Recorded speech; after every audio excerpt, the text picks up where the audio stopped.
3, 2, acción. Listo, grabando. Bueno, entonces oficialmente buenas tardes, apenas hay 2 estudiantes. Voy a empezar a grabar para que esté a la mano pues la información. Espero que les esté sirviendo las clases. Muchos estudiantes entre semana, no solo de este curso, sino de muchos, pues se logran poner al día gracias a estas grabaciones. Ese canal va creciendo. Suscríbanse, denle click a la campanita. No, mentira, sí ha sido muy interesante pues esto porque ayuda bastante. Yo por lo menos la parte visual, pues no puedo quejarme de la virtualidad porque siempre puedo mostrar imágenes y no dependo tanto de un video y no de otras herramientas, sino que de aquí puedo mostrar todo. Entonces, bueno, ustedes ya tienen unas nociones, pues no muy amplias, pero sí unas nociones al menos básicas en lo que tiene que ver con el modelado, con la arcilla, el modelado creativo que trabajaron en segundo, que salieron cosas increíbles, por ahí todavía tengo esas fotos. Y en la parte de la cerámica que alcanzaron a ver al menos lo básico, que es la base para todo. Yo quisiera hoy mostrarles unos ejemplos de otras formas que hay como o cómo se ha ido transformando ese proceso cerámico, más como del arte moderno, el arte contemporáneo, que es un poco también el campo en el que yo más me muevo, porque sé que eso puede servir como un insumo o como inspiración para hacer grandes cosas entre nosotros. Les voy a mostrar todos estos referentes y al final les voy a proponer un ejercicio para que durante toda la semana lo trabajen y lo puedan presentar como parcial. Entonces, por eso va a ser un poco más corto este espacio, ¿sí? Para que podamos aprovechar el tiempo. Entonces, bueno, primero, pues ya vimos históricamente, ya vimos todo el tema de los tipos de arcilla. Hace 8 días hicimos un ejercicio que tenía un componente digamos, de una alta creatividad. Recibí los ejercicios de ustedes, muy interesantes. Tengo ahí pues lo que lograron hacer.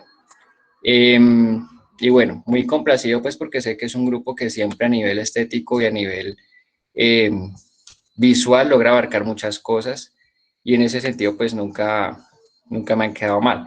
Yo siento es que sí deberíamos empezar a conceptualizar o a trabajar ese componente de modelado creativo desde la arcilla, porque no quiero que nos quedemos solamente pues como haciendo vasijitas, sino que podamos explorar qué más puede pasar, arriesgarnos un poco más. Ustedes que ya saben que es una barbotina, ya saben que es, digamos, la técnica de los rollitos, del pellizco, ya han hecho más cosas. Obviamente iremos trabajando también eso. Próximamente trabajaremos técnica a partir de planchados, a partir de planchas, perdón, modelado a partir de planchas, que salen cosas bien chéveres. Pero sí quisiera que empezáramos a explorar un poquito más porque pues dar la talla, ¿sí? Digamos que tienen el nivel para poderlo hacer. Entonces, digamos que dentro de esa línea de procesos cerámicos, ustedes saben que el siglo pasado pues aparecen lo que son las vanguardias artísticas, aparecen estos nuevos modos de hacer arte, estas nuevas expresiones, no puedo con X, estas nuevas expresiones plásticas y estéticas, incluyen también a la parte cerámica, que de alguna manera va ligada como a la escultura también, ¿sí? En muchos de sus aspectos. La cerámica, pues, obviamente la podemos encaminar al tema de piezas como tal. De hecho, en estos días empecé a seguir varios ceramistas muy reconocidos a nivel mundial. Hay restaurantes, por ejemplo, muy elegantes que encargan sus piezas muy exclusivas. Quieren que su restaurante tenga un plato específico, un vaso específico y mandan a hacer eso a ciertos artistas para ellos tener un plus en sus espacios, para que no solamente sea el típico plato y ya en el que todos comemos. Pero digamos que también desde la arcilla se logran procesos muy similares a la escultura. Si nos vamos digamos, bien atrás, cuando estábamos viendo las Venus de Winnendorf, pues ya estábamos hablando de un componente escultórico bien interesante desde la figura femenina, desde la exploración de lo que son las Venus. Entonces, siempre hay una pequeña relación ahí, que no solamente el proceso cerámico va a ser reducido a piezas como platos, vasijas, y digamos como estas piecitas que hicimos, los que llegaron tarde no vieron mi buito, el buito que hicimos hace 8 días, que salió de esas figuritas que hicimos. Bueno, entonces voy a empezar a mostrarles aquí unas imágenes, unos referentes bien chéveres de otro tipo de ejercicios que son bien interesantes. Por ejemplo, esa imagen está chiquitica.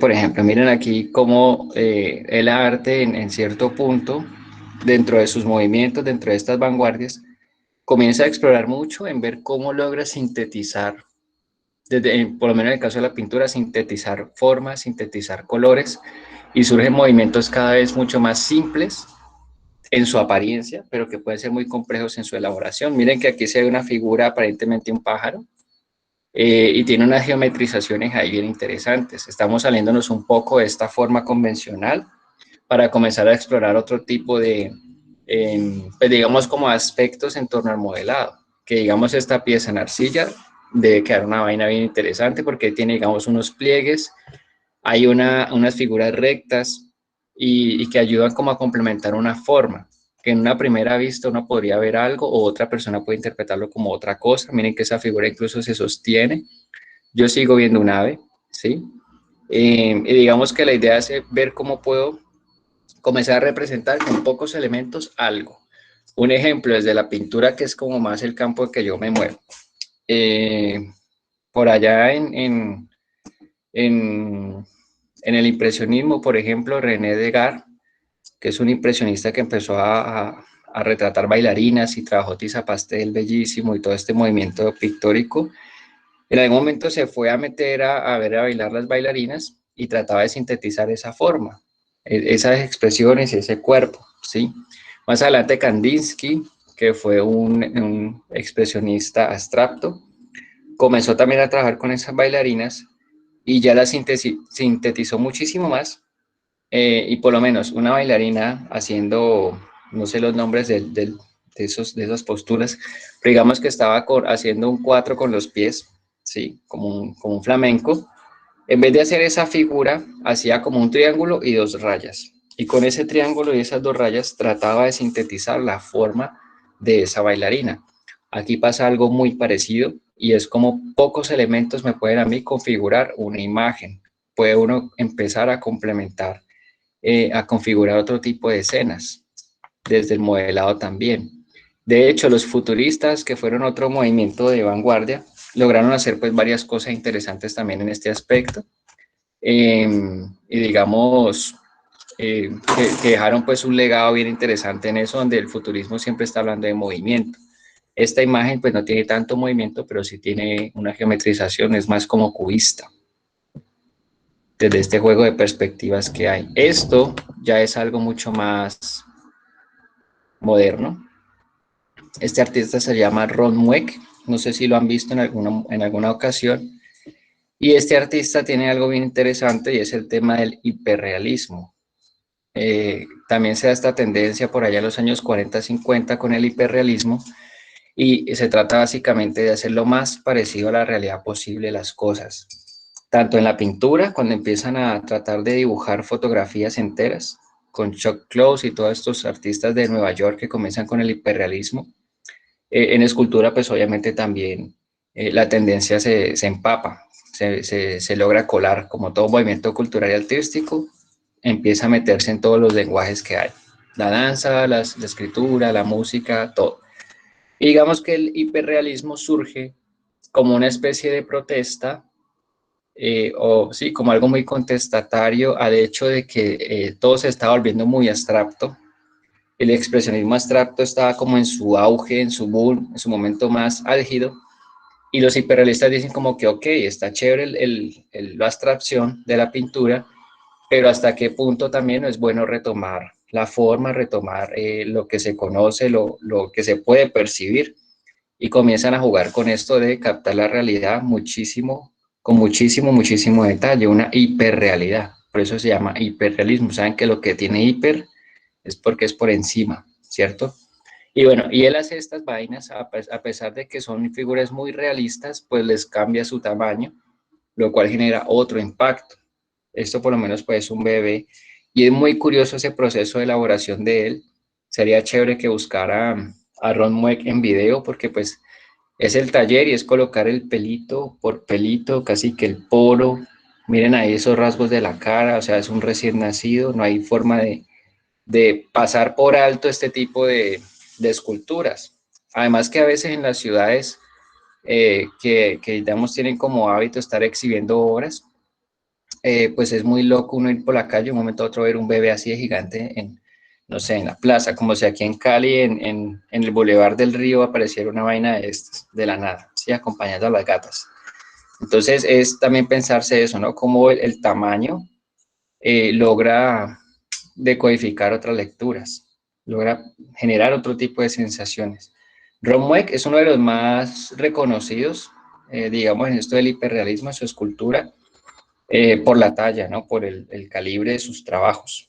Esto muchas veces utilizan resinas, utilizan espumas, utilizan pues otro tipo de elementos, no necesariamente barro y porcelanicrón, sino también pues otros materiales que entran a jugar. Es muchas veces cabellos reales y juega mucho pues con esa perspectiva tan hiperrealista de la realidad.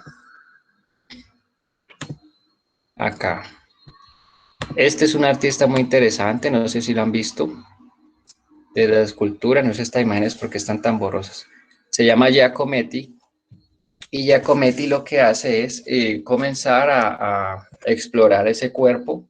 Ustedes saben que desde Grecia o mucho antes incluso el cuerpo humano ha sido objeto de estudio, desde lo que proponen con el canon, desde, digamos, su misma construcción, pues el cuerpo humano también ha sido como objeto de estudio. De hecho, los griegos, todo eso que sacaron con la arquitectura, las columnas, pues también se inspiraron mucho en el cuerpo. Acuérdense que los griegos decían que lo bello es lo bueno y para ellos la naturaleza era esa representación de la perfección, donde todo estaba en armonía, todo tenía una aura especial y el cuerpo hace parte de esa simetría, esa proporción y todo eso que nosotros percibimos en la naturaleza. Entonces digamos que el arte siempre ha pasado como por picos, como que primero es muy abstracto con el paleolítico, luego se vuelve figurativo en Grecia, luego se vuelve otra vez abstracto en el medieval, se vuelve otra vez figurativo en el Renacimiento, luego se vuelve otra vez, y así sucesivamente, vamos como en unos picos entre lo abstracto y lo figurativo. Giacometti comienza a explorar el cuerpo y hace unas figuras, algunas en bronce, otras en hierro, y logra pues este tipo de piezas muy interesantes donde son cuerpos casi que esqueléticos, alargados, obviamente la proporción ahí cambia mucho. En algún momento el semestre pasado o antepasado logramos hacer estas piezas de Giacometti y las hicimos con papel maché, fue el año pasado, sí, porque empezó la pandemia y nadie pudo conseguir arcilla, no había cómo salir, pues no había papelerías, ustedes saben pues el caos que hubo. Y nos arriesgamos a hacer esto con papel maché, construimos un papel maché, hicimos una estructura de alambre y logramos pues hacer estas piezas de Giacometti que eran bien interesantes. Fue un ejercicio muy chévere también pues desde lo escultórico. No nos quedamos como tan amarrados al tema de la arcilla y por eso es que me pareció interesante la experiencia porque yo dije, ok, en caso de que alguien no tenga arcilla, pues puede probar otro tipo de elementos, ¿sí? Que es también interesante ver cómo este componente escultórico y de modelado se puede aplicar desde diferentes materiales para lograr distintos efectos y texturas. Y bueno, Giacometti es muy reconocido en el medio, pues por este tipo de figuras. Ustedes saben que los artistas, cuando logran captar cierto eh, público y cuando sienten que una idea les ha funcionado mucho, pues ya empiezan a ser muy reconocidos por eso específicamente y que es algo también muy difícil de lograr. Ustedes que han hecho cosas, que tienen una visión muy plástica y que tienen una sensibilidad bastante aperturada, saben que no es fácil, por ejemplo, que vean un dibujo y digan, ese dibujo lo hizo Jason. O que vean una figura en porcelanicrón y digan, esa figura en porcelanicrón la hizo Daniela. ¿Sí? Lograr ese toque de que la gente reconozca un trabajo es un proceso de mucho tiempo, de lograr hacer, digamos, algo muy específico para que solamente lo puedan vincular a uno con eso. Y es de lo que logran pues hacer los artistas. Es algo bien interesante. Eh, bueno, por ahí, por ese lado. Entonces, digamos que él está ahí. De hecho, eso pasó mucho aquí en Cali, por ejemplo, o en el Valle, este señor Omar Rayo. Omar Rayo, pues todos saben quién es. Él quedó pues con su geometrización de esas líneas y esos cuadros que hace, pero nadie ha indagado de pronto un poco en mirar todo lo que él hacía antes y era muy interesante, hacía hiperrealismo, hacía, por ejemplo, surrealismo en algún momento, hacía caricaturas, hacía unas cosas bien chéveres. Ya luego encontró, digamos, como esa fórmula que le funcionó y pues con eso se logró inmortalizar. Lo mismo que Botero, Botero también hacía otras cosas, empezó a hacer gorditas y por ahí se quedó. Y pues si les funciona, pues es válido también. Puedes saber qué hay más. Otra de Ron Mueck, miren aquí esta vaina tan impresionante. Es colocar pelo por pelo en esas cejas, punto por punto, ¿sí? Lograr condensar esa proporción, por lo menos la barba así, cuando uno se afeita, eh, que uno se afeita en la mañana y ya a veces si uno se afeita a las 7 de la mañana todo, a las 7 de la noche ya tiene como sombra, como pelito ahí saliendo, pues cuando no le crece. Y aquí se logra pues como eso, como esa textura de piel con vellitos, ¿sí? Obviamente si la cara está recostada hacia este lado, pues todo el peso va a recaer sobre este lado del rostro.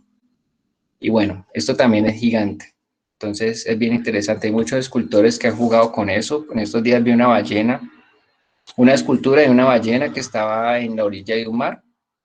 Y a simple vista, cuando uno pasa por ahí, uno cree que es que una ballena encalló y que está en la costa agonizando. Entonces mucha gente comenzó como que, ¿qué pasó ahí? Cuando fueron a ver, pues digamos que hacía parte de una pieza escultórica que un artista estaba proponiendo. Sí, pronto también para llevar esas reflexiones sobre el medio ambiente, el clima, todo eso. Entonces, digamos que es bien, bien interesante. Ron Mueck, pues, siempre la saca al estadio con sus imágenes tan hiperrealistas. Este tipo de esculturas también empiezan a emerger, digamos, desde el siglo pasado, que miren que aquí incluso hay un efecto como de gestal, ¿no? Como que ese fondo ayuda a entender o a complementar esa forma. Pero si yo la miro técnicamente, en realidad son tres piezas. Es este tronco que está aquí. ¿Quién llegó? Esperen que llegó alguien. Ah, bueno, y ustedes están viendo.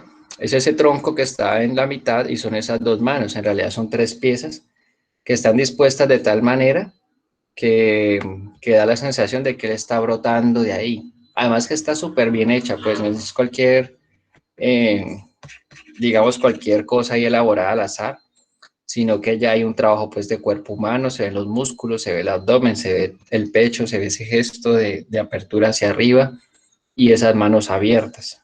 Entonces hay un juego bien interesante ahí, de que no necesariamente tiene que ser la pieza completa, sino que puedo jugar con distintos elementos desde su instalación. Cuando hablo de instalación, hablo de la disposición, que varias veces en otras clases les he dicho eso, no sé si a ustedes, y es como una pieza, como una obra, yo le puedo dar un plus, porque ese plus que yo le pueda dar puede darle muchísimas más lecturas a esa obra como tal. Por eso les propongo que cuando hagan un ejercicio como el de hace 8 días, pues traten de ambientar un poco, que la pieza no quede como sola, sino que no sé, si pongo eso que hice al lado de una velita o al lado de una planta y tomo la foto, pues va a quedar, digamos, con un sentido como más estético, ¿sí? No tanto decorativo, sino estético. Y cuando uno hace una instalación artística, pues tiene que tener en cuenta eso. Por ejemplo, si yo hago una pintura y la coloco a la altura del techo, va a tener una lectura muy diferente a si la coloco en el suelo y la gente se tiene que arrodillar, o así la coloco a través de un hueco muy chiquitico y la gente tiene que asomarse para verla, es otro tipo de experiencia. Entonces la disposición de los elementos también. Y aquí en esta escultura pues están jugando también un poco con eso.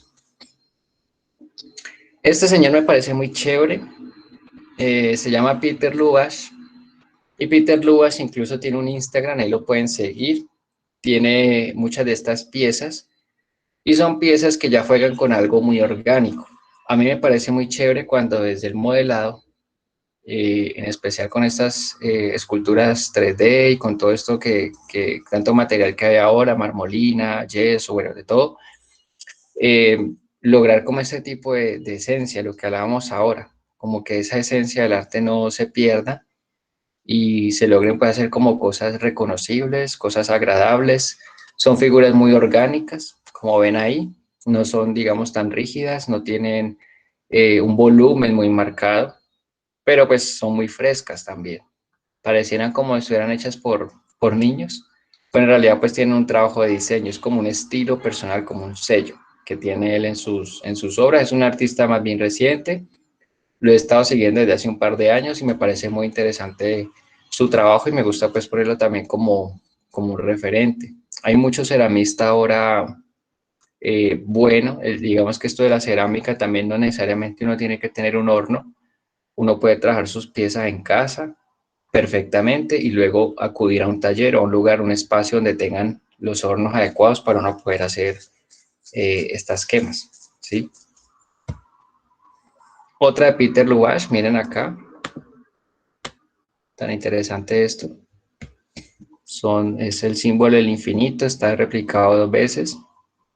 Y es también ver cómo se equilibran los pesos en una figura de estas, cómo se sostienen esos dos símbolos de infinito ahí y forman pues una figura completa. Yo logro reconocer que es una figura humana, ¿sí? Está como arrodillada, digo, está como sentada en el suelo con una posición meditativa abrazándose, ¿sí? Puede tener pues también diferentes lecturas.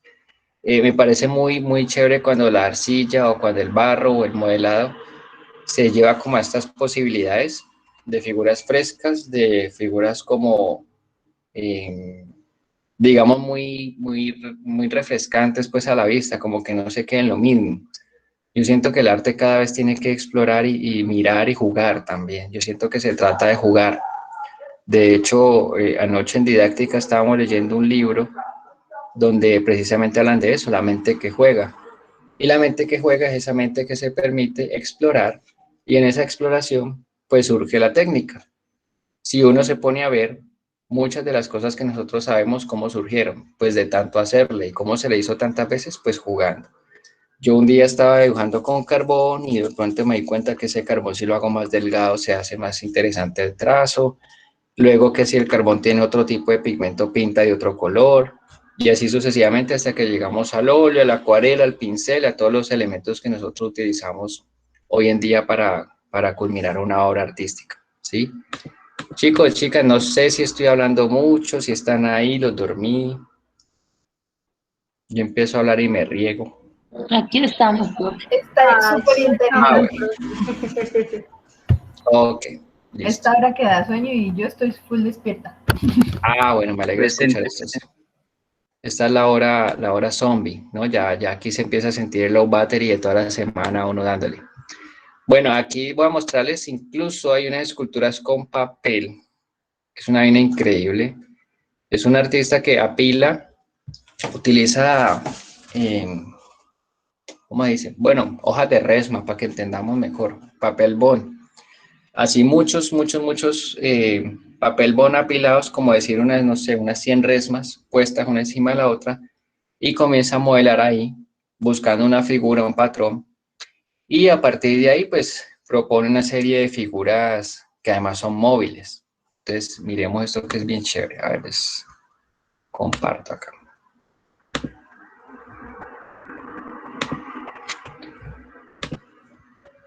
Se llama Lee Hongbo. Es un asiático. El artista se vio influido en su infancia por los juguetes chinos, tal y como lo cuenta. 因为最早呢，我是从中国的纸玩具里头或者是纸灯笼里头发现了这种纸的可变性。那后来我用它来做了，就是用枪是可以本身是固体的杀戮的，那么我把它转变成一种游戏的工具或者是一种装饰的工具，这样它看起来呢，改变了原有枪的这种状态和枪所承载的文化，已经变成是一种游戏。 Para realizar sus esculturas, Liu utiliza una plantilla con pegamento que contiene tiras estrechas de papel que luego se unen una tras otra para formar bloques de 500. Apila los bloques a la altura deseada y después corta y esculpe el gran bloque formado, todo previamente separado en capas. Link explica que su objetivo está en dar movimiento a algo que usualmente no se pensaría que lo pudiera tener. 其实，这个只是个人的形容词，比如说怪怪的，或者说不舒服。其实，当我们人有固定对人的理解之后，认为人就是这样不可动的。但当你把它发生转移的时候，人会重新思考这种事物的本质和你创作的动机。对，这是我所关注的。Por supuesto, la sorpresa de los asistentes a las exhibiciones de Lee nunca puede faltar. You know, when you can open it, there's movement, there's mobility, it becomes a dynamic thing versus a very static thing, you know. But it's like, of course, as an observer, it's like, well, I can only enjoy that momentum or that movement of the object. Las obras de Hong Bo por ahora se exhiben hasta el 2 de marzo en Nueva York y con suerte un día llegarán a México, informó Oscar Gallegos. Nuestro canal de YouTube para que siempre Y a Colombia. Bueno, ahí como la ven es, digamos, otro tipo de experiencia y es jugar también con muchos preconceptos que hay en el arte y uno de ellos es esto de, pues digamos como de que la obra que está ahí expuesta es como algo inmaculado. No sé si han visto esas escenas del Louvre, por ejemplo, del Museo de París, donde está la pirámide, y han habido tantas películas pues en referencia a este lugar, a este espacio. Y por ejemplo, ver la Mona Lisa es una vaina, pues yo no he ido, ¿no? Algún día iré, eso sí, pero ver la Mona Lisa es como una cosa que no puede ni tocar, es una vaina que no se puede ni siquiera pues uno arrimar a tomar una foto porque es como una, no sé, se vuelve también como un fetiche, como un cliché, por decirlo así. Obviamente hay que cuidar las obras, pero aquí digamos que desde las propuestas de arte contemporáneo se comienza a jugar mucho con eso, como de que no necesariamente tiene que ser algo inmaculado, sino que precisamente el espectador o el que mira la obra puede interactuar con ella, puede tener algún tipo de relación, y en este caso pues se da bien con este artista que logra pues que sean dinámicas, le da ese movimiento y aparte la gente puede también como interactuar. Ese componente interactivo de las obras pues es bien interesante también cómo se va logrando a medida que vamos avanzando. Y también otra cosa es que no necesariamente este tipo de trabajos van sujetos a un espacio determinado. Hay muchas esculturas que pueden ser también para lugares públicos. Pues por lo general cuando uno mira escultura en una ciudad casi todo es neoclásico. Cuando hablo de neoclásico hablo de una relación muy directa con Grecia. Pues el neoclásico es cuando resurgen todos los ideales de Grecia por allá en el 1600, 1700, con el periodo de la Ilustración, y se comienza a retomar otra vez todo lo que se hacía en Grecia. Y de hecho todos los espacios asociados al poder o al conocimiento se hacen precisamente en esta arquitectura. No es casualidad de que esa arquitectura la veamos en lugares pues de gran acogida intelectual o de poder, ¿sí? La Casa Blanca, las bibliotecas, algunos hospitales, siempre van a estar como en ese neoclásico. Entonces, digamos que sí, desde ahí comenzar como a irrumpir o a romper un poco con estas dinámicas como tan tradicionales. Vuelvo y digo, hay que conservar, hay que tener cierto rigor técnico, no es tampoco hacer las cosas por hacerlas. Es importante conocer de dónde vienen las cosas, para saber también qué reglas puedo romper yo y cómo hacerlo además, no es simplemente hacer por hacer. Entonces, bueno, surgen otro tipo de experiencias desde la escultura que son bien interesantes de revisar.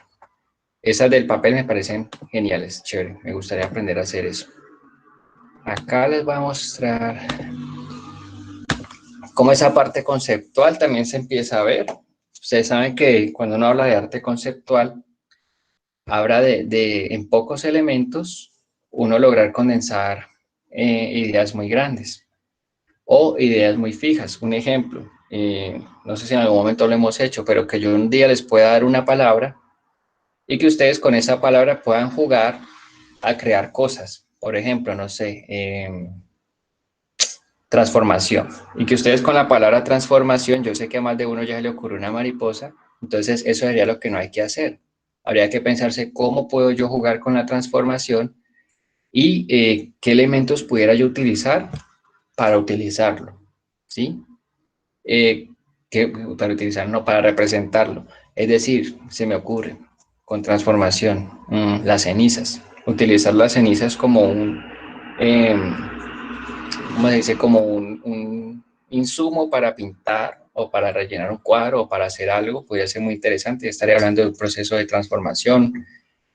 No sé, pensarse como posibilidades también desde lo conceptual.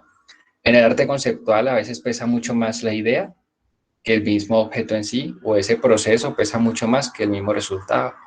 Aquí pues ya empezamos a ver también ese trabajo conceptual, bien interesante. Digamos que en las piezas anteriores también, pero sí es importante comenzar a indagar en eso, porque el ejercicio que les voy a poner precisamente es muy conceptual. Yo les voy a dar un tema, todos ustedes van a construir una pieza en arcilla bajo ese tema y bajo ese precepto que yo les voy a dar ahorita, que sé que van a salir cosas muy interesantes. Esto no es esta escultura, miren esto. Miren cómo juega ahí con la idea de los pesos. Esto está en una calle, no recuerdo ahora dónde está, pero es jugar con eso. Miren que lo que sostiene el peso de la escultura es las manos y las rodillas, en términos de peso. Esto es como un bronce.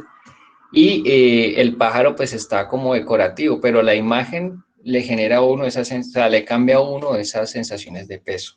De una le quita a uno esa sensación de peso del bronce, ¿sí? Jugando como con eso, como con esa idea de que un pajarito puede arrastrar a alguien, ¿sí? Y bueno, la figura humana está bien trabajada, hay proporción, hay simetría, digamos, todos esos elementos están como muy bien puestos. Acá miren esto, tan interesante, es como una especie de bailarinas, ¿sí? Y miren que uno logra reconocer cosas, eso es lo chévere del arte a veces contemporáneo, que está sujeto a muchas lecturas, pero de entrada sugiere cosas. A veces estas obras, incluso en el nombre, en el título de la obra, le están sugiriendo a uno de qué puede tratar. Las buenas obras, pues, porque también sabemos que el arte contemporáneo se presta para muchas cosas, a veces como que sin mucho sentido. Pero aquí en el caso de la escultura, pues sí hay unos elementos bien interesantes. Hay tres tipos de color ahí, posiblemente tres tipos de material. La postura es la misma, supongo que hay diferentes moldes de esto. Y bueno, y esas luces también que juegan ahí sobre el escenario, generando como unas formas ahí. Si yo medio cierro los ojos, pudiera ver incluso una pintura pintada en grisalla, como en tonos grises. Y bueno, le da como otra óptica. Esto no, este. Miren aquí esta belleza. Miren cómo dos figuras tan simples me están mostrando a mí una imagen tan potente. Y es tan simple y tan sencilla, pero yo aquí, sin querer queriendo, veo una figura masculina y una figura femenina. Yo no sé si a ustedes les pasa igual, pero es que hay, digamos, ciertos elementos que ya pueden tener cierto nivel de universalidad y uno puede jugar con eso, ¿sí? Porque la persona que está encima la reconozco como una mujer, bueno, no sé, siento que tiene más curvas, siento que está más estilizada, siento que la que está abajo tiene otra textura, un poco más rígida de lo que tiene la pieza que está encima. Entonces, miren cómo es como un rompecabezas ahí. De una uno logra ver una figura, pero si uno lo ve técnicamente son dos piezas como un rompecabezas, una especie de, como estas rompecabezas cuando se unen. Sí, es bien interesante pues este tipo de ejercicios. Acá miren esto, cómo se sostiene a sí misma, vuelve y juega con el tema de la gesta del fondo, cómo ese fondo complementa la figura, no hay necesidad de hacerla completa para uno entender y lograr cómo abarcar la totalidad de la pieza. Muy, muy gesto. Ustedes creo que han visto algo de la gestal, ¿no? Es bien interesante pues ese tema. Y vuelve y juega, la ligereza, cómo se manejan los pesos, cómo de alguna manera está bien estructurado eh, su sistema pues de arraigo para no caerse. Esto no es, bueno, miren esta, muy parecido a Giacometti, lo que vimos ahora, muy similar. De hecho, hay muchas esculturas africanas que tienen esta estética, por ahí también hay una influencia bien interesante con eso. Y bueno, manejando dos figuras geométricas. Miren esto. ¿Qué forma de sintetizar? ¿Qué manera de sintetizar la forma, mejor dicho? ¿Sí? Puedo ver una persona sentada, pero a la vez son dos curvas, pero a la vez me sugiere, no sé, diferentes lecturas. Depende de cómo yo la quiera tomar. Entonces, bien interesante este recurso, que es como lo chévere del arte contemporáneo, ¿no? Esa relación, está la obra, está el espectador y está el artista. Y entre artista y espectador, lo que está en la mitad es la obra, y la obra se complementa con lo que el espectador también entiende, porque muchas veces el artista hace las cosas con una intención, con alguna sensación, con algún propósito específico, y el espectador lo reinterpreta desde sus propias experiencias. Y eso es lo que enriquece tanto el arte contemporáneo. Miren esta, por ejemplo. Cambia totalmente ese espacio, cambia toda la visión que hay de un lugar a partir de unos elementos sencillos. Hay unas figuras escultóricas que están representando unos niños que están saltando un lago, ¿sí? Además que el manejo del cuerpo humano pues está supremamente súper bien elaborado. Y bueno, ahí culminamos como con esa parte, dejar de presentar. ¿Cómo vamos hasta ahora? ¿Bien? Me quedó la duda de cómo estaba agarrado el niño. ¿Cómo? Estaba analizando de dónde estaba agarrado el niño que iba cayendo. Ah, ya. Eso yo juega mucho con los pesos, ¿no? Como que incluso puede que una de esas piezas esté hueca. Que esté hueca y no tenga el mismo peso que de pronto sí tiene la que está sosteniendo a las demás. Básicamente como eso. Entonces, bueno, todo este tema del arte conceptual lo quiero complementar con, digamos, otro tema, no sé si con usted lo he trabajado, que es la metáfora visual. ¿Ustedes saben lo que es una metáfora visual? ¿No hemos hablado de eso?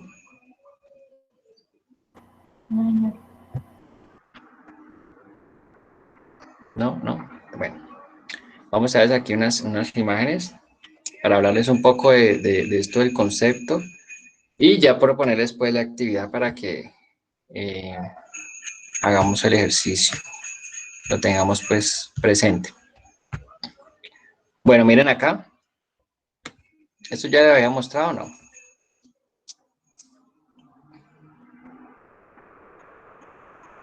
Hello. No. Ok.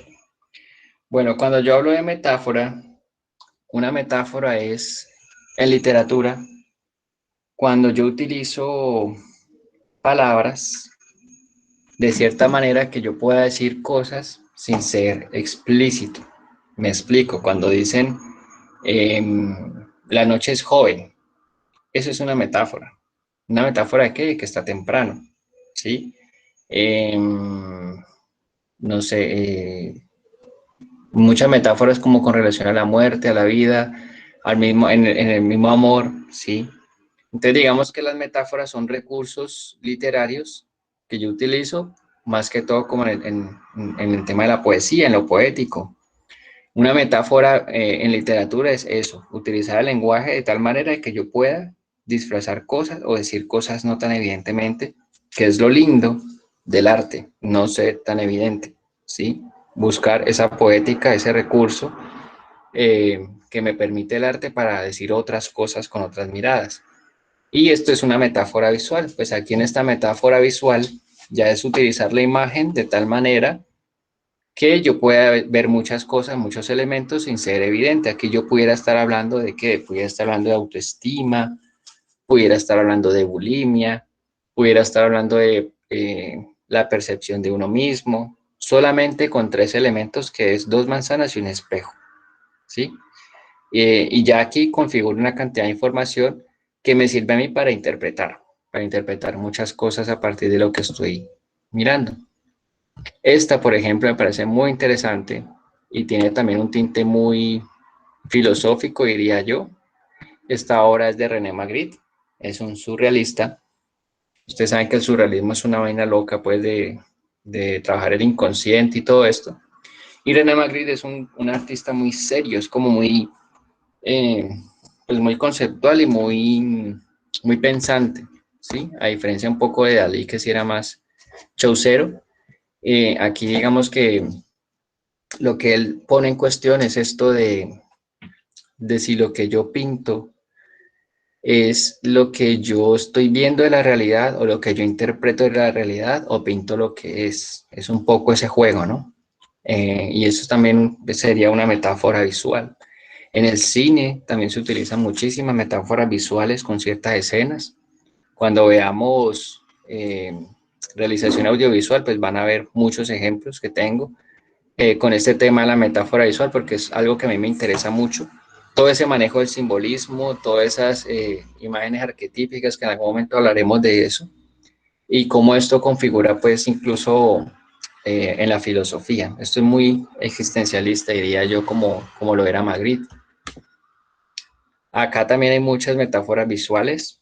Este me imagino que ya lo habían visto en algún momento. Este es el Jardín de las Delicias del Bosco, una de las pinturas, digamos, como más reconocidas de la época por allá en los lados del Renacimiento, ¿sí? Como esa transición entre Edad Media y Renacimiento.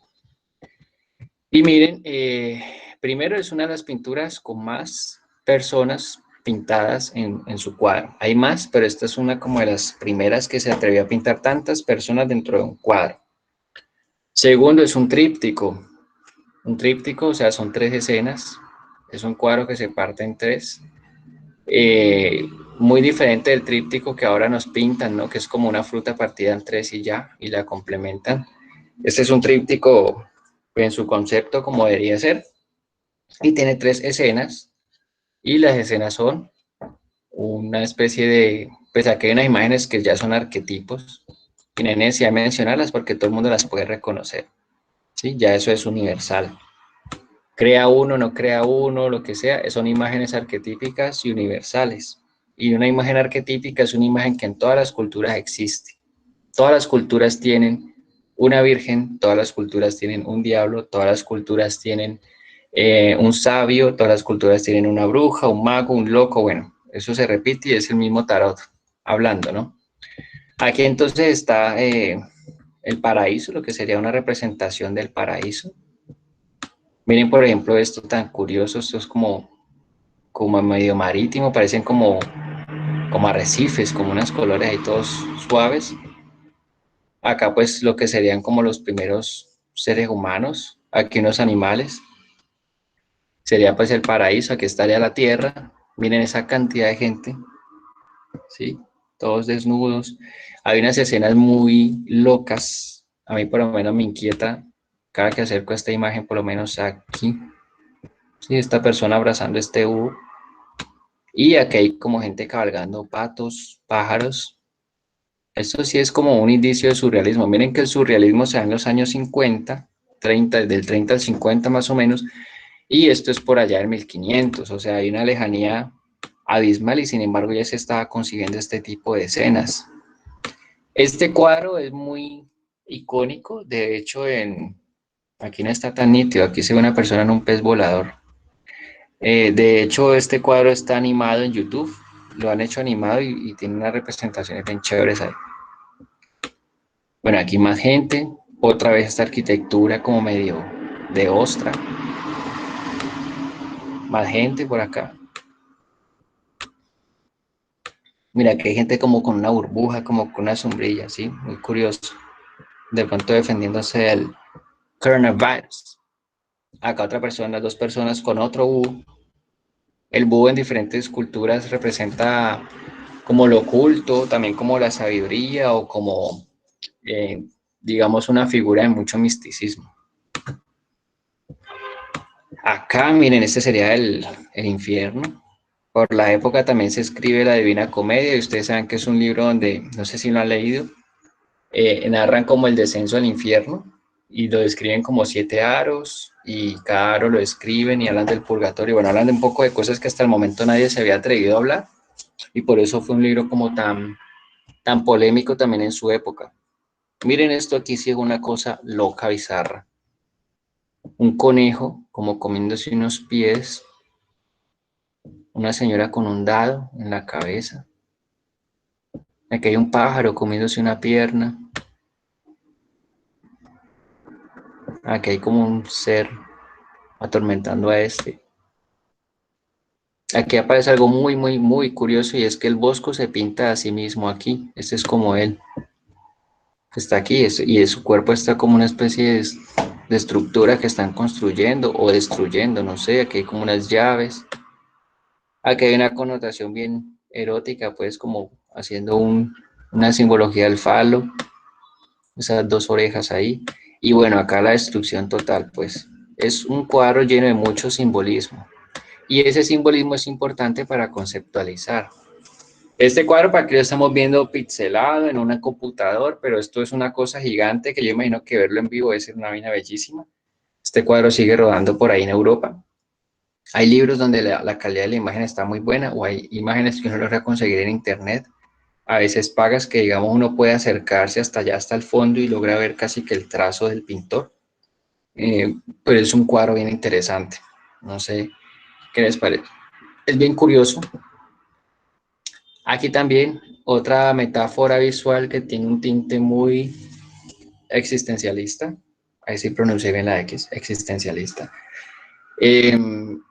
Hay una pipa pintada y abajo hay una frase en francés que dice ceci n'est pas un pipe, no sé cómo pronunciar. Dice, en todo caso en español, esto no es una pipa. Entonces entra algo muy de la rama de la filosofía, que es el existencialismo, y de la cosa como tal representada. Es decir, si uno se pone a mirar, pues en efecto visualmente yo reconozco una pipa, pero si voy mucho más profundo y me pongo filosófico, en realidad eso no es una pipa, es la representación de una pipa, más no la pipa en sí. Y ahí entra, digamos, un poco lo que les decía, el tema filosófico. Hay muchos teóricos que más adelante han abordado esto.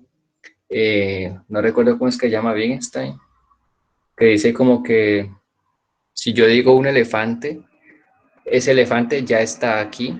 Llegó un elefante en este cuarto, mi lenguaje dice elefante en este cuarto, quiere decir que el elefante ya está ahí, así el elefante no esté.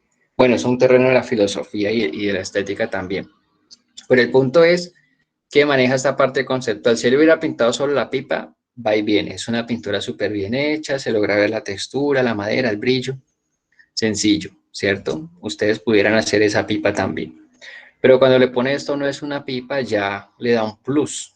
Ya digamos que hay un añadido, y es este cuestionamiento de la realidad. Este fue el mismo que pintó la que estamos viendo ahora del huevo y el pájaro en el lienzo, ¿sí? René Magritte. Es bien filosófico, como que siempre va un poquito más allá en sus pinturas. Y eso es lo chévere del arte, no quedarse solamente con pintar y ya, esculpir y ya, modelar y ya, sino qué más puede pasar. Acá, a mí me gustaría que ustedes me dijeran qué ven ahí, para yo descansar mi garganta un ratico.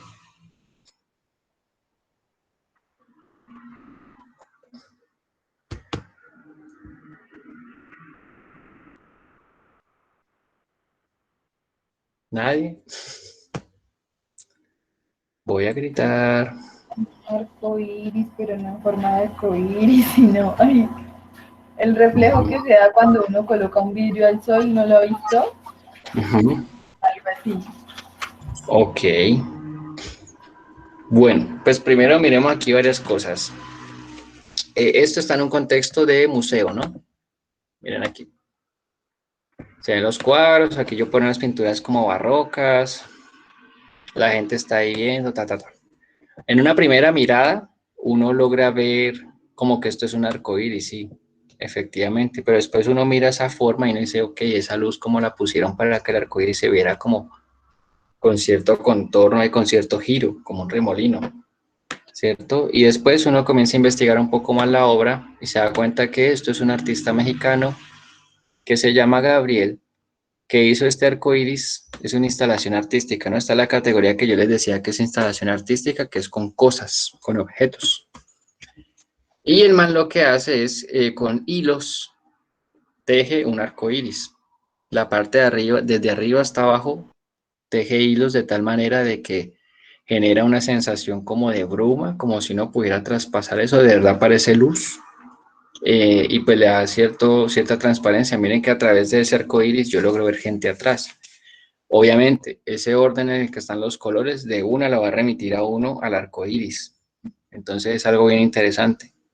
Y es también como una especie de metáfora visual. Cuando uno indaga un poco más en la obra, se da cuenta de que Gabriel, este artista, hace esta obra como una especie de homenaje o de tributo a todo lo que él tuvo que pasar en su colegio por declararse homosexual abiertamente. Sí, le hicieron mucho bullying, todo esto, entonces digamos que hace como pues el símbolo del movimiento y lo hace pues con hilos. Y el acto de tejer, el acto de hilar, todo eso pues también tiene una información ahí que le aporta a la obra, convirtiéndola pues en una metáfora visual bien interesante. El arte conceptual es algo que bien hecho es muy potente. Acá, por ejemplo, miren esto. Este sí saben de quién es. No, pues aquí está el nombre escrito, ya ni para qué les pregunto. Es de Picasso, obviamente, es papá del cubismo. Y aquí hay elementos muy simbólicos también que ayudan a interpretar un poco la obra. Si yo miro aquí, pues bueno, esto es basado en un hecho real, ¿no? De una bomba que pusieron en Guernica un día, en una hora en que, no sé, como hagan de cuenta el centro a las 2 de la tarde y lancen una bomba, o sea, eso es una cosa atroz. Y como que eso estaba quedando así, en algún momento pues Picasso hace esto también como para levantar un poco como ese ánimo nacional y bueno, todo lo que había acontecido. Esto es un cuadro gigante, no recuerdo si es un mural o un cuadro, es una grisalla, está así en tonos grises y tiene varios elementos, por lo menos aquí, hablando de metáfora, yo puedo ver como un bombillo que pudiera ser la representación del intelecto. ¿Sí? No por nada las ideas se hacen representadas con un bombillo, eso tiene que ver también con la ilustración, con el siglo de las luces y demás. Y es una bomba y a la vez es como el intelecto, entonces como esta reflexión de hacia dónde nos está llevando tanta pensadera y tanta racionalización si estamos en guerra, que fue una de las reflexiones que se hizo también sobre el modernismo, cuando se apuntaba que la ilustración, este movimiento en el que la mente y la racionalidad nos iba a llevar a grandes futuros o a grandes caminos, pues ¿qué pasa con eso cuando el mundo pasa por 2 guerras mundiales? Se comienza a cuestionar toda esa idea y todo ese proyecto llamado modernidad, como que a dónde llevó todo eso. Acá pues se puede ver, por ejemplo, en esta mano una rosa y una espada rota, que es como ese fin de la batalla y también como esa esperanza, ese renacer, ¿sí? Acá pues hay alguien sosteniendo una vela también, como ese símbolo pues como de que de alguna manera se puede, era como una especie de momento crítico y Picasso sale pues con esta pintura. Obviamente esta pintura tiene muchos desgloses pues en interpretaciones, pero quiero traer a colación como estos elementos específicos, como parte de lo que está mostrando aquí que es la metáfora visual. Ahora sí. ¿A dónde voy con todo esto de la metáfora visual, el arte conceptual y demás? ¿Quién me está escribiendo por aquí? Eso lo pasan en una peli. Ok. Hasta ahora veo el mensaje. ¿Qué es lo que pasan en una peli? Lo de la pipa. Ah, ok. Listo. Estaba tratando de acordarme, pero no me acuerdo. Cuando vi la imagen de una, me acordé que eso era de una película. Ok, Y sí, me es que acordé de la película. hay muchas escenas que se vuelven icónicas. Y hay muchas obras que uno sabe que ha visto y a veces ni siquiera sabe cómo se llaman o no recuerda, pero son tan referenciadas que llega un punto en que uno ya apenas la ve, ¿no? Esto lo he visto en alguna parte, yo sé que sí. Y un ejemplo de eso es la Mona Lisa. Mucha gente ni sabrá quién pintó la Mona Lisa, ni que se llama la Gioconda en realidad, pero uno la ve y tú la reconoce de una. ¿Sí? O El beso de Gustav Klimt, que es una obra que últimamente, no sé por qué, pero últimamente me la encuentro en toda parte, que es súper bonita y la he visto ya en camisetas, en vasos y está volviéndose como, no sé. Y bueno, entre otras. Entonces, les dije que les iba a dar como el tema del parcial para que en 8 días lo presentemos. ¿Y cuál sería el tema del parcial? Bueno, yo quiero que ustedes empiecen a bocetear y que puedan condensar en una imagen. A ver, ¿cómo les explico esto? Yo quiero que hagan de cuenta que, no sé, yo soy de Cali, ¿cierto? Yo nací aquí, yo vivo acá, todo lo he hecho acá. Entonces yo soy de Cali y yo voy a hacer un trofeo que represente todo lo que para mí significa Cali. Entonces yo tengo que empezar a pensar, ok, Cali para mí, ¿qué es? ¿Cómo me siento yo aquí? ¿Qué me ha permitido esta ciudad? ¿Con qué pudiera representar? Obviamente no voy a hacer a Cristo Rey, las tres cruces y eso porque pues eso ya está muy trillado, pero sí pensarme qué representa la ciudad para mí. Por ejemplo, me encanta el clima. Ah, ¿cómo puedo representar el clima? ¿Sí? Me gusta la comida, ¿cómo represento la comida? ¿Con qué elemento particular? Y pensar cómo conjugar ciertos elementos para hacer como una especie de trofeito, ¿sí? Como que si Cali lo tuviera que resumir en un trofeo, ¿yo cómo haría ese trofeo? Hagamos de cuenta que cada uno de ustedes, desde el lugar donde vive, va a ser un trofeo de ese lugar al que usted pertenece. Es decir, Daniela, ¿de dónde es? ¿De Santander? De Siberia. ¿De dónde? De Siberia. De Siberia. Ok. Entonces ella va a pensar qué representa Siberia para ella y cómo va a representar ciertos elementos para hacer una especie de trofeito. Entonces ya pudiera ser, no sé, un canastico que tenga acá otro elemento y que acá conjugue otra cosa, buscando unas piezas muy orgánicas y que no sean como tan sólidas o macizas, sino que tengan también como cierta fluidez. En algún momento este ejercicio lo hicimos y salieron cosas muy interesantes porque lograban condensar muchas cosas de sus lugares, de sus regiones, en pocos elementos, ¿sí? Pueden ser 3, pueden ser 2, pero que uno logre ver varias cosas ahí. Hubo una que una vez me hizo como un puente y debajo de ese puente hizo como una especie de maíz y acá le puso como otro elemento y lo hizo así chiquitico. Y ese era como su trofeo. Como existen los premios Oscar, pues existe un trofeo para estos lugares de los que nosotros venimos. ¿Sí? Me parece un ejercicio muy conceptual. Obviamente, si hay dos personas que son del mismo lugar, las dos personas no perciben lo mismo de ese lugar, ¿sí? Ni siquiera con la gente que vive en la casa. Ustedes conviven con gente en su casa o no. Los que conviven con gente en su casa tienen una percepción distinta al papá, a la mamá, al hermano, a la hermana, lo que sea. Cada uno tiene una concepción muy diferente del espacio y de los lugares y de las cosas. Entonces, la idea es esa, que ustedes primero hagan un bocetico en lápiz para que empiecen a mirar con qué metáforas visuales, con qué pudieran conceptualizar ese lugar de donde son ustedes, ¿sí? Todas esas regiones que hay en el Cauca, ver con qué elemento lo pueden hacer. Ah, que en mi tierra se da mucho el café, ok, ¿qué puedo hacer con el café? No sé, voy a hacer un circulito hecho con semillas de café en arcilla, semillas de café, o si quiero las puedo pegar, no sé. Y el café va a emerger algo que representa otra cosa de mi región y a los lados tiene otra cosita que representa algo también de mi región y lo va a representar así. No sé si está claro el ejercicio. Profe, o sea Dime. que aparte del uso de la arcilla podemos utilizar otro recurso, no necesariamente Sí, ser la arcilla. exacto. Para mí chévere, pues no es como un impedimento, no lo veo malo si va a conjugar, pues si va a ofrecer algo, si le va a aportar. Ahora, no es pegarle cosas por pegarle tampoco, o sea, si ustedes sienten que hay una flor, algo que puede incrustar o poner ahí para complementar esa escultura, sería chévere también, como no quedarnos solo con la arcilla y ya. Pueden usar pues el tema de la barbotina, si hay dos piezas que están, que hay que pegar para que pueden hacer una estructura, no sé si un poquito de alambre o palillos para adherir. Jugar mucho, aquí tendrían que jugar mucho con el tema de los pesos, ver cómo van componiendo esa imagen sin que no se vaya a caer. Y la idea es que en el transcurso de la semana la empiecen a construir. Si llegan a necesitar ayuda, me pueden escribir. No siempre respondo inmediatamente, pero procuro responder. Ahí a excepción de Daniela y Caterín, que una le respondí como 2 meses después, no sé por qué, pero yo procuro estar Bueno, como ya muy, habíamos muerto, pero yo procuro estar como muy pendiente y no que el WhatsApp mío mantiene colapsado, ¿sí? Entonces, es más que todo eso. No sé, si hay alguna inquietud, pues me la hacen saber de una vez para que no queden dudas. Es un ejercicio de conceptualización. Es un ejercicio libre, pero hay un tema y el tema es su lugar de origen. Y ustedes van a hacer un trofeo. ¿Cómo sería el trofeo de mi lugar? ¿Cómo sería el trofeo? Si mi ciudad, si mi región, si mi comunidad tuviera un trofeo, ¿cómo se vería? ¿Cómo lo representaríamos? ¿Listo? Dime, Jason.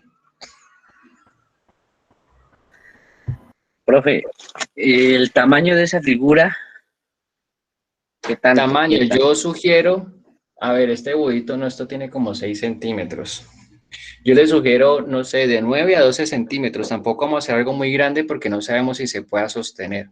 Yo sugiero algo más bien mediano, que podamos tomar unas fotos bien chéveres y que en 8 días lo que haríamos como parcial sería que ustedes mostraran su pieza, mostraran su obra, explicaran, quedara claro de dónde salió, cómo surgió, si hay que pulirle cosas lo podemos hacer en clase y luego pues arrancar tema nuevo en la misma clase para aprovechar el tiempo. ¿Les parece? Vale, profe, Profe, Ok, tengo otra dime. inquietud. ¿Sí? Usted ya nos envió el video al correo de la clase pasada, ¿cierto? Donde tocó el tema del tipo de arcilla. Es que no Eso le he fue en podido la segunda clase, Jason. eso, sino que es que yo no pude estar en esa pero sí me interesa, pero no he encontrado el video.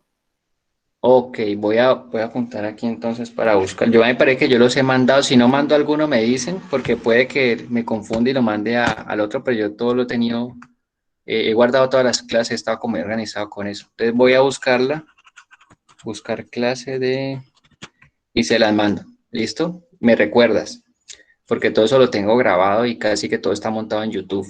Entonces me Perfecto. recuerdas. Esa clase fue también muy teórica. eh, y bueno, nada. Doris Soleil, ¿me iba a decir algo?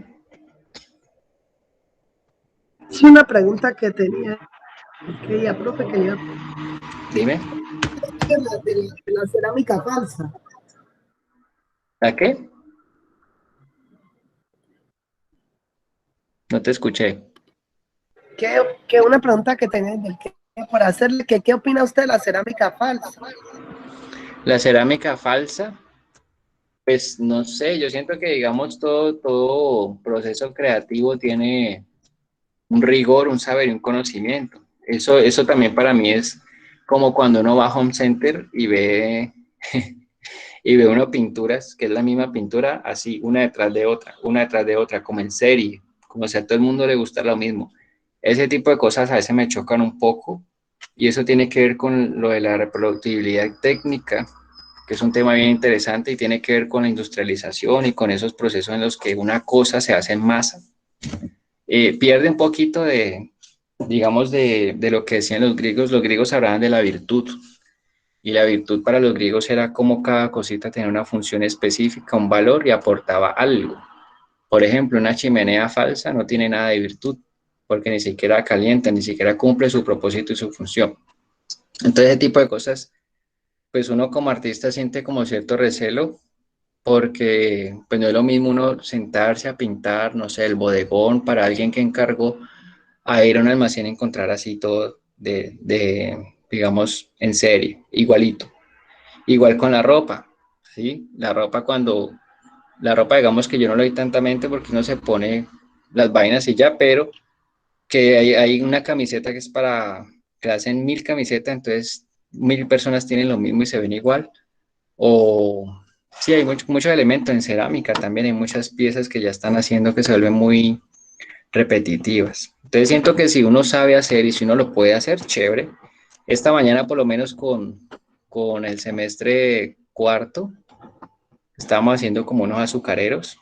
No sé si ustedes llegaron a hacer, si no lo hacemos en estos días. Y ahí me quedó la piecita, ¿sí? Y chévere, si más adelante la puedo quemar. Tendría un azucarero hecho por mí, con mi diseño, con lo que yo quise expresar ahí. Y eso me parece pues más valioso, más ustedes que son tan creativos, ¿sí? profe, Dime. Es otra cosa de las que te quería hablar de lo del quemado. Pues en este momento no tenemos como ir a la universidad y todo el cuento. ¿Cómo hacemos ahí? ¿Para lo del qué? ¿El quemado? Ajá. Porque ellos no se pueden ni pintar ni utilizar hasta que no se quemen, ¿cierto? Sí. Y tú Pues sabes digamos más o que menos cómo se podría hacer eso, porque mira que acá en la casa, en la finca, hay un horno. Pero pues no es para eso, o sea, es como de para cocinar y todo el cuento. O sea, es de leña, pero no es para barro ni nada. Entonces, cómo podría meter las piezas o ensayarlo para que no se vayan a dañar? Pues digamos que hay varias opciones. Yo había pensado, por ejemplo, como se está tanteando la alternancia, me dijeron que en Santander hay varios lugares donde hacen quemado. Entonces, como que uno pudiera tener las piezas en la universidad, dedicar un día para ir, en lo posible el grupo, ver todo ese proceso y después recoger las piezas. Esas piezas pues a veces se hornean hasta 8 horas. Depende también de la calidad de la arcilla. Una opción sería esa, otra opción sería, hay unas arcillas que venden que son caseras y que se pueden cocer en la casa, en un horno, o en una persona que tenga horno. También pudiera ser una opción, solo que esa arcilla sí es costosita, pero como que entre todos se pudiera comprar y hacer ese proceso de quemado. Otra opción es que si no se acaba la alternancia, ir yo a la universidad, bueno, probar que ese horno esté bueno y hacer yo las pruebas ahí, mostrarles en video cómo funcionaría todo eso y después mostrarles, pero para mí yo creo que más valiosa la opción 1 y 2, ¿sí? Porque es la experiencia de ustedes también. Es como lo que he pensado. En ese tipo de hornos caseros, por lo menos en alfarería, a veces funcionan porque tienen unos hornos gigantes y son a punta de leña. Y eso van subiendo la temperatura. Ustedes saben que eso tiene que ir subiendo gradualmente, ¿no? Como vimos en la segunda clase. No es como que aquí tengo mi bubito y lo meto a 1000 grados y chao. No. Entro el bubito a 100 grados, 150, comienza a subir, a subir, a subir, hasta que llega a un punto pues bien fuerte y se sostiene, se mantiene ahí y luego comienza otra vez a bajar gradualmente. Entonces, en estos hornos, por ejemplo, parecido a donde hacen las arepas de choclo, si ustedes tienen piecitas, podrían ensayar ponerlas ahí y dejarlas cierto tiempo, es bastante tiempo, pero entonces ahí hay que entrar a ver los tipos de arcilla. Acuérdense que hay tipos de arcilla de alta temperatura, baja temperatura, y de acuerdo a eso, pues también se da. Tengo un amigo que hace quemados como lo hacían antes, que era como en la tierra, ¿no? Como que abren un hueco y comienzan a echar leña, todo, y meten las piezas ahí, eso le prenden fuego y al otro día es que sacan la pieza ya con el acabado como vidrificado, pues queda el fuego. El fuego lo que hace, como vimos, es cambiar la estructura molecular y todas esas particulitas como vidrificantes toman fuerza y le da esa solidez al trabajo. Pero sí he contemplado esas inquietudes porque no quisiera pues que nos quedáramos sin esa experiencia. A menos apenas estamos empezando y según el rector en estos días nos comunicó, es posible que la alternancia no está muy lejos de lo que yo pensaba, ¿sí? Entonces contemos con eso. Igual se les estará informando pues todo ese proceso. Chicos, entonces la idea sería esa, para que la próxima clase puedan presentar ese ejercicio. Tomen fotos del proceso para que dentro de 8 días ustedes puedan prácticamente hacer una exposición de todo ese proceso desde que empezaron, si se le dañó, si le quedó bien, si tuvo esto, si encontró esto, si aquello, que por allá mi abuela también me contó una historia y con esa historia yo logré complementar esta figura, que caí en cuenta de que en mi tierra siempre ha habido tal cosa, entonces la puse. No sé, que hayan también otros elementos ahí chéveres y que puedan exponer toda esa experiencia a la próxima clase. ¿Les parece? Sí, profe. Sí, profe. Ok, listo. Entonces voy a dejar de grabar. Dejemos ahí. En 8 días entonces nos vemos. Y cualquier cosa, pues voy a enviar otra vez esta clase para que puedan retomar cosas de ahí. Si de pronto se les olvida algo o quieran volver a ver las imágenes que trabajamos. ¿Listo? Bueno, profe, gracias. Bueno, Bueno, profe, chicos, chicas, gracias. que les rinda cualquier cosa, me pueden Gracias. escribir.